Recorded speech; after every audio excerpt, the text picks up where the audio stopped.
The Old Pre-Meds Podcast, session number 50.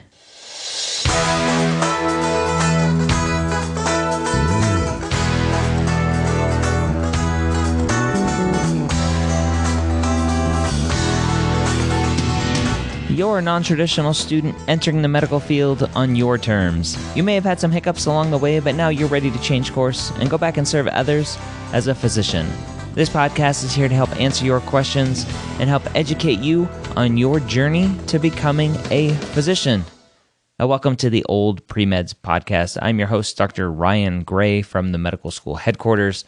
If you haven't checked out everything going on over there, I highly recommend you do. Again, medicalschoolhq.net, or you can go check out MedEd Media, where we have other podcasts to listen to.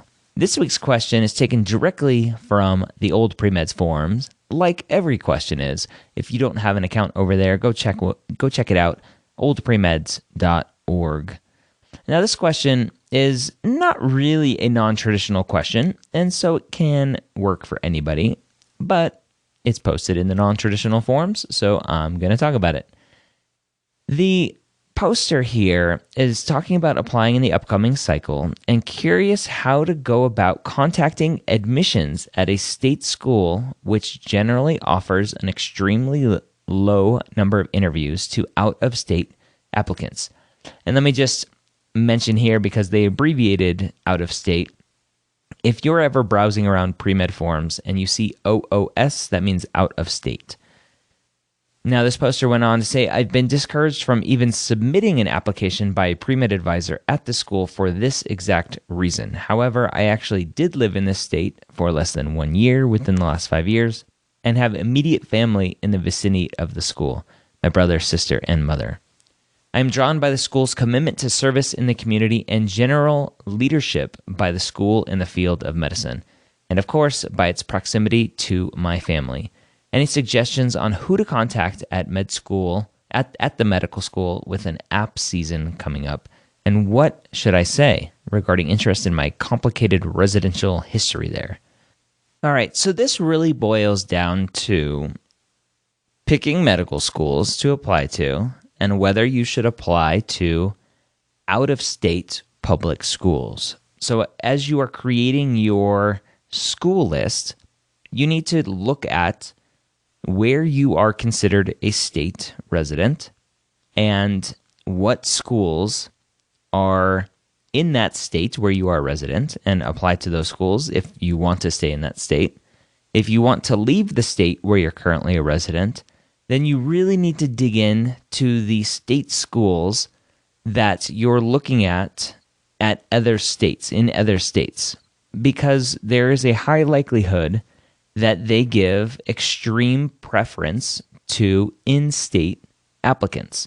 State medical schools are funded by the state and are there to train students to hopefully stay and work in that state. So there's preference for them to accept residents of that state who will likely stay in that state afterwards. I'm trying to say state a lot in this podcast episode.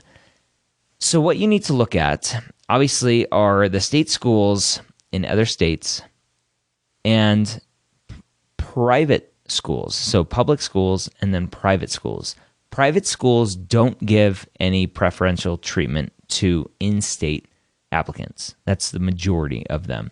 I think there is 1 or 2 schools out there that do. Don't quote me on that, though. So you really need to do your homework and see, where do you want to go to school? And for this poster, they have a reason for wanting to go to this in-state, out-of-state school, this public out-of-state school for them. That doesn't mean they shouldn't apply. If you go and look at numbers for schools, they will tell you how many out-of-state applicants they interviewed, how many out-of-state applicants they accepted.